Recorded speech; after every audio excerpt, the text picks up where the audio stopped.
Honorable Bensuda mwenyewe. Honorable Kaluma, please hold on. I hold on. No, go on. Go on, Honorable Bensuda. Thank you so much, Madam Speaker. I would like all of us to adhere to silence so that we are heard. And I support on this, the only thing I've ever supported, and I'm supporting on a statement that is positive from the majority leader, that we must keep quiet so that the Kenyans can listen to us, so that we debate objectively. On to the point. Kenya, in the first place, is a developing nation. We are not yet developed. I'm hearing noise.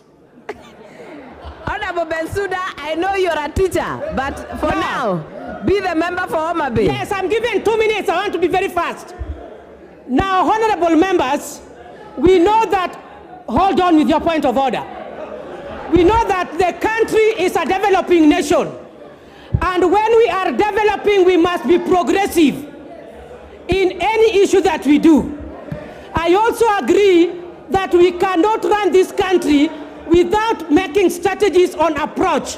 And therefore, Honorable Speaker, after we have taxed nearly everything, there is no need of pretending of executing and implementing a 16% taxation. Honorable Speaker, I want to tell you that this government talked about creation of employment to our youths. It is a very clear statement that most of us do not have employment opportunities, and the industry that must be supported, one which has been proposed by the Kisii woman representative, is the border. And border sector requires fuel. That is just one. Even the honorable members who are... We have had you, honorable member for Githongori. Thank you, Madam Chair.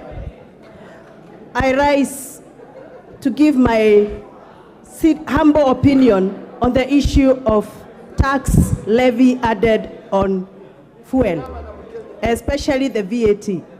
Madam Speaker,